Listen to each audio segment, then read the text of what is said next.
Hello and welcome. This is ASO TV News. I am Tina Oje Achu. The headlines. Federal government appoints Ms. Adedayo Benjamin Laniyi as DG of Women Development Center.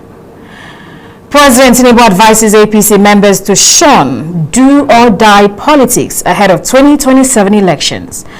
Nigerian troops foil terror plot, recover arms in renewed Northeast offensive. And now the news in detail.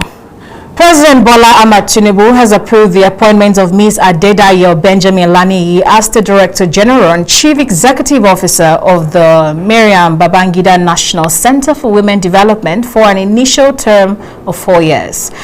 The appointment was conveyed in a letter signed by the Secretary to the Government of the Federation, Senator George Akume, and issued by the Permanent Secretary, General Services Office, Dr. Ibrahim Abubakar Kana. The appointment takes effect from April 18th, 2026. President Tinubu also approved the constitution of the Governing Council of the Center.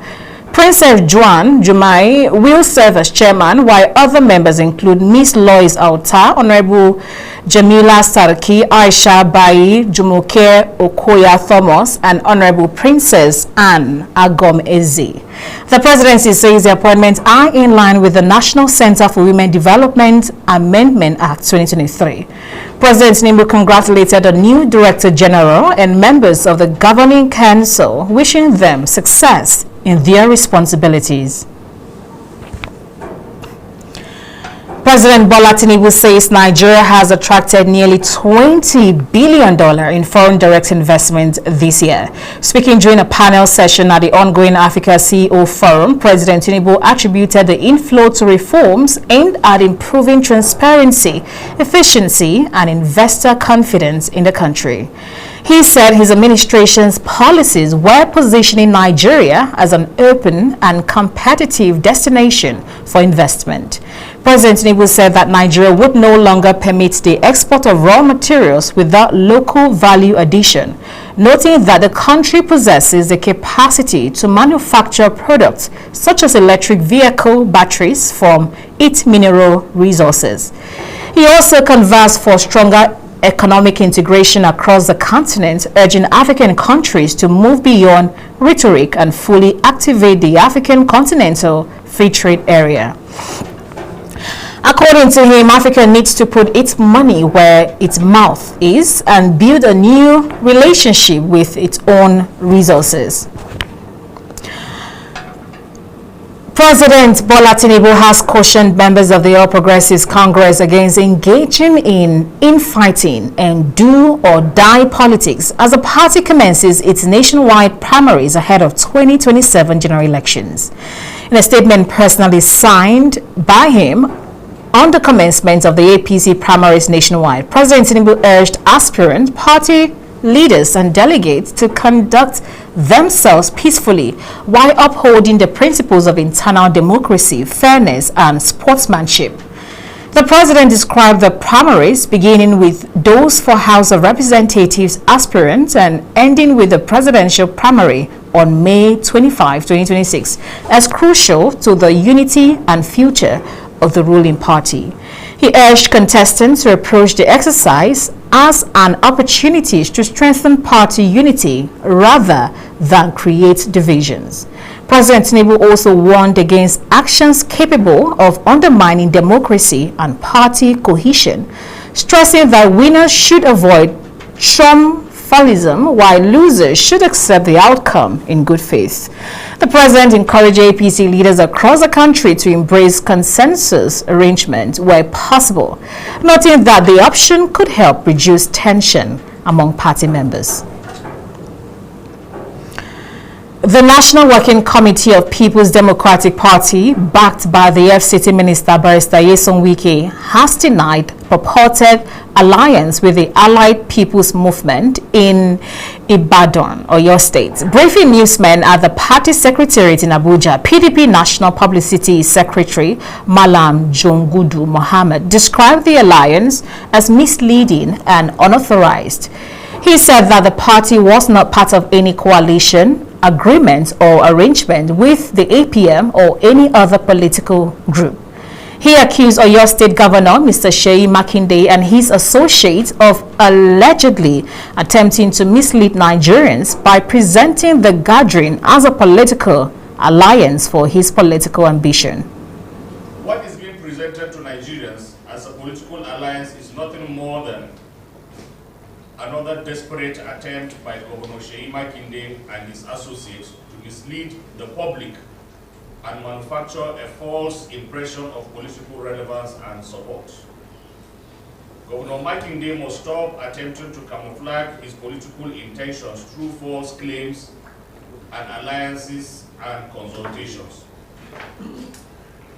It is obvious that ego and pride have made it difficult for him to accept the reality of his growing political isolation and failed calculations. Just like Governor Bala Mohammed, who earlier moved to the APM, Nigerians can now clearly see that today's gathering in Ibadan is simply a public celebration of Governor Makinde's movement to the APM, and nothing more. His attempts to destroy the PDP have been finally exposed, and his agenda has fallen flat.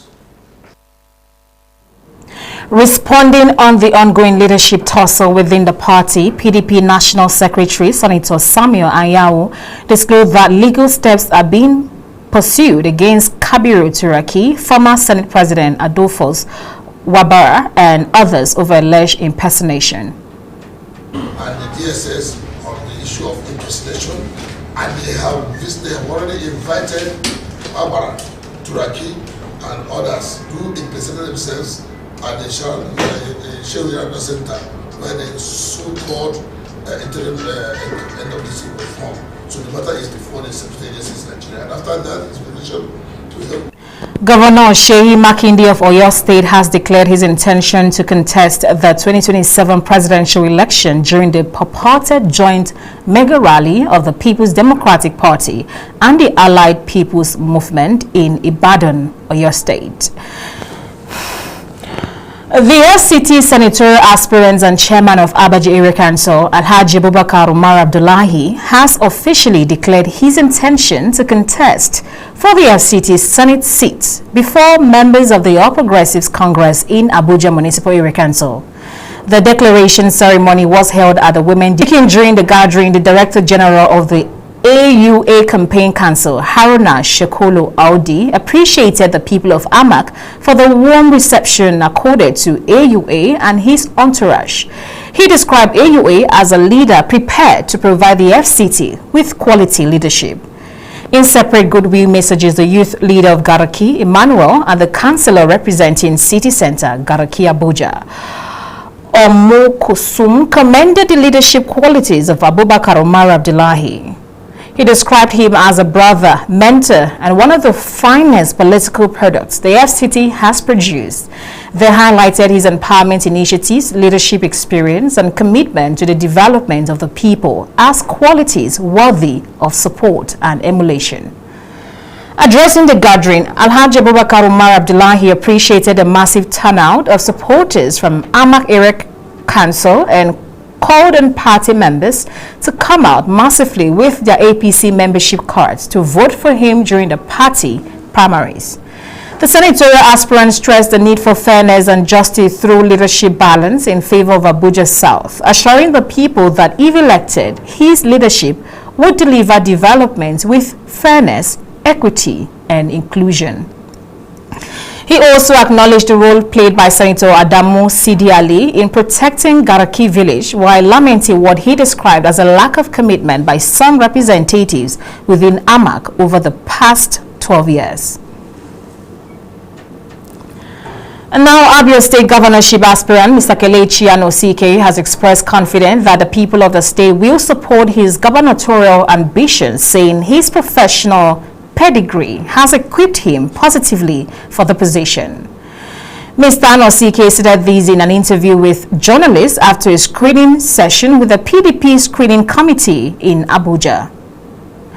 He maintained that he had what is required to make a difference in the governance of the state, adding that his decision to contest the governorship election is driven by a desire to improve welfare, create jobs, reform the civil service and unlock the economic potential of the state and other sectors. He said his administration would introduce an agricultural initiative known as Operation Feed Abia and pensioners and stronger welfare packages.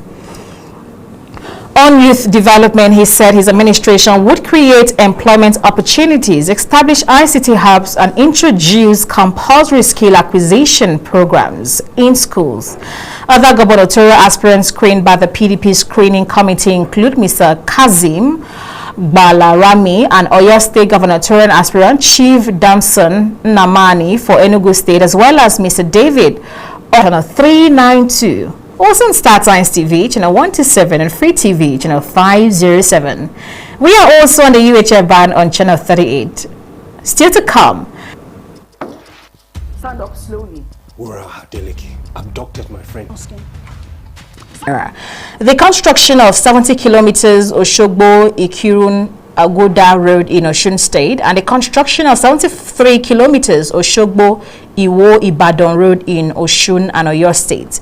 Speaking during the event, the Minister of Works, Engineer David Umahi, described the project as strategic national infrastructure designed to boost economic activities, improve transportation efficiency, and strengthen national integration.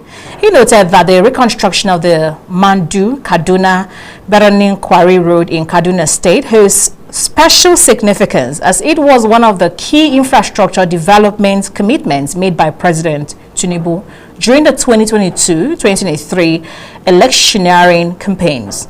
The minister commended the selected contractors for their competence, track records, and proven capacity, emphasizing the federal government's confidence in indigenous contractors.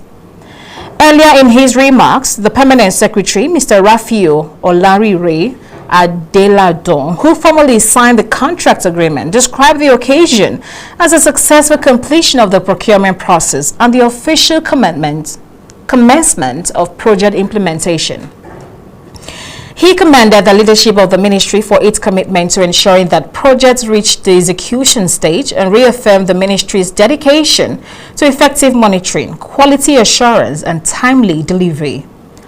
All the projects will be executed using continuously reinforced concrete pavement technology in line with the federal government's commitment to building durable, cost-effective, and sustainable road infrastructure nationwide.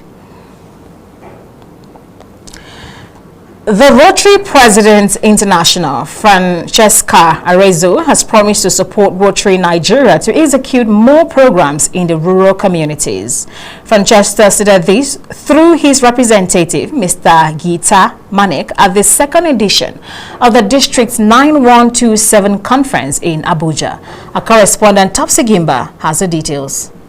Dr. Gita Manek, who represented the Rotary President International, Francisco Arezzo, thanked District 9127 for the warm reception she has received. Dr. Manek said she would include in her report for the Rotary President International, Francisco Arezzo, for an increased support for Rotary in Nigeria to enable it to expand its human services in rural communities. There is so much that Rotary does in the area of peace building, mediation. So friends, wherever the need is, if Rotary members come and apply for global grants, district grants, in partnership, preferably with government and community stakeholders, corporates, we can do so much together and uplift our citizens because there is a great need out in our continent, especially in Nigeria. Earlier in her remarks, the District Governor 9127, Princess Joy Okoro, said the essence of the conference was to create new relationships and to also allow them to count their blessings and look into areas of focus for human services. Princess Okoro said during her tenure, she achieved so many things, include the fight against polio, adding new members to Rotary, and the support for the needy. 7 areas of focus. Have you done maternal and child health? Have you done economic empowerment? What about your environment? How have you helped the environment? What about education? What about maternal and child care? What about the foundation, Rotary Foundation? That is our biggest organ. And what are you doing about polio eradication? Because District 9127 is endemic to that. And we are trying everything humanly possible to make sure that no child is deformed in the nation. So the keynote speaker and special advisor on economic affairs to President Bola Tinubu in the office of the Vice President, Mr. Tokwe Fashola, said the present administration has done a lot in fighting corruption in the country, particularly the removal of subsidy regime in the oil sector, where in the time past, over $100 billion were paid yearly to some few individuals only as against the welfare of the masses. The young person is very, very powerful. Just standing behind your phone, tweeting, or sending a post on Instagram, you can move the world. And of course, I personally welcome that scrutiny.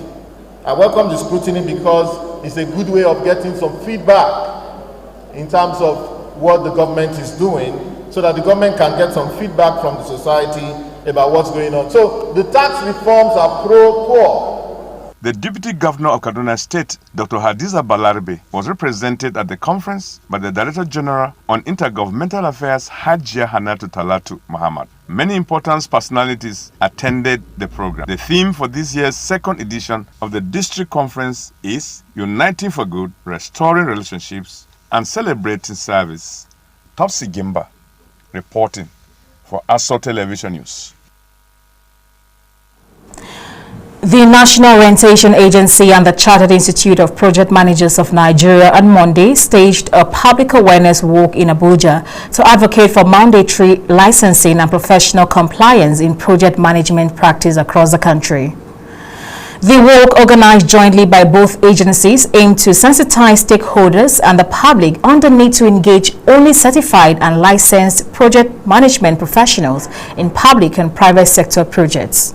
Speaking at the event, Chairman of the CIPMN Council, Chief Olabode Afulayan, said the walk was designed to raise public awareness and strengthen enforcement of licensing regulations. Also addressing the crowd, Registrar General and CEO of CIPMN, Mr. Henry Ifeanyi Mbadiwe, emphasized that licensing is compulsory for anyone managing or teaching project management. Regardless of other certifications held, he warned that individuals found practicing without a valid license risk a 2-year jail term under the law establishing the institute. Both NOA and CIPMN said the collaboration marks the beginning of a sustained campaign in institutionalized ethical standards and regulatory compliance in Nigeria project management sector. Amid sustained military offensives against insurgents in Nigeria's northeast, troops of Operation Hadinkai have recorded fresh operational gains, including the recovery of arms and the prevention of a planned terrorist attack in Borno State. The Joint Task Force disclosed that troops operating under Operation Desert Sanity Vigilant Siege successfully detected and neutralized an improvised explosive device planted behind the internally displaced persons camp near a military location in Ladari. According to the military, the explosive device was believed to have been strategically placed to target reinforcement teams and military vehicles moving through the area. Explosive ordnance disposal specialists later detonated the device safely without casualties.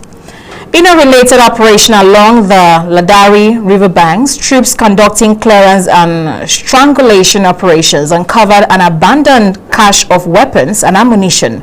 Recovered items including a Browning pistol, a locally fabricated pistol, 26 rounds of 9 meters ammunition, and 7 cartridges. Meanwhile, troops of Sector 3 working alongside operatives of the Civilian Joint Task Force arrested a 15-year-old suspected terrorist identified as Umar Zacharia in Gubbio town.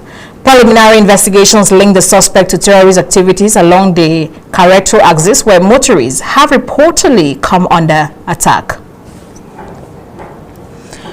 And on business, Nigeria's ongoing push for local processing and value addition within the share industry is gaining increasing global recognition. This followed the emergence of a Nigerian as president of the Global Share Alliance Executive Committee and the inauguration of 3 other Nigerians as members of the Executive Committee. This was announced at the 2026 Global Share Alliance Conference in Accra, Ghana, where policymakers, processors, investors, exporters, development institutions, and private sector stakeholders gathered to advance discussions around sustainability, trade industrialization and investments across the share value chain. Chief Executive Officer of Salit Agricultural Limited, Ali Saidu, was announced as President of the GSA Executive Committee, while Amaka Kulawole, Director of Business Development and Corporate Affairs at AAK, Mohammed Kuntagora, President of NASPAN, and Yushola Onanuga, Head of Corporate Responsibility and Sustainability at TGI Group, were inaugurated as members of the Executive Committee. Speaking at the conference, Saidu noted that the share industry is witnessing stronger collaboration across the value chain, with increasing opportunities for enterprise growth, regional trade, financing, and value-added production. He said to unlock the full economic potential of the industry, regional trade must continue building stronger partnerships, improving access to finance for SMEs, and investing in local processing capacity that enables African countries to retain more value within the region. The SCT APC senatorial aspirant, Senator Philip Tanimo Aduda, has paid a condolence visit to the people of Ibwa community in Gwagwalada Area Council over the demise of the council speaker Muhammad Ibrahim. Muhammad Ibrahim died on Wednesday this week in a ghastly motor accident along the Kwali-Gwagwalada road. Correspondent Abdullahi Mukhtar reports. Senator Philip Tanimo Aduda, who appeared touched and remorseful, said no one can question God, as every soul must taste death. He said the late Muhammad Ibrahim Ibwa once served as his aide at the National Assembly, noting that they shared a wonderful working relationship over the years. According to him, the death of Muhammad Ibrahim Ibwa is not only a loss to the people of Ibwa community or Gwagwalada Area Council, but to the entire Federal Capital Territory. He was one of my legislative aides, whom I mentored to the glory of God Almighty. And we worked and had a very wonderful, robust working relationship. But God knows best. And our religion teaches that every soul shall test death. And it's one destiny we all have to follow. Nobody will run away from death. Responding on behalf of the family, former chairman of Gwagwalada Area Council, Alhaji Mustafa Adamudanzi, appreciated Senator Philip Tanimo Aduda for the condolence visit and the kind words offered in honor of the late speaker. We appreciate your comment and your encouragement. May Almighty Allah in His infinite mercy grant him Jannatul Firdaus. You that also used this opportunity to say you are sad equally with us, may Allah reward you abundantly. Prayers were later offered for the repose of the soul of the late speaker, who has since been buried in his hometown, Ibwa. Senator Aduda was accompanied by the FCT Federal Commissioner Public Complaint Commission, Mr. Musa Diko, former AMAC chairman and FCT Renewed Hope Ambassadors Coordinator, Alhaji Abdullahi Adamu Kandido, Kuje Chairman-elect Mr. Samuel Shekwelo, and Mr. Lawrence Gariki, an APC House of Representatives aspirant for Abuja North. Abdullahi Mukhtar, ASO Television News. Condolences to his family, and may his soul rest in peace. And on that note, we end the bulletin. But before we go, let's take another look at one of our major stories. President Tinubu has advised APC members to shun do-or-die politics ahead of 2027 elections. And that's the bulletin. I am Tina Oje Achu. Many thanks for watching.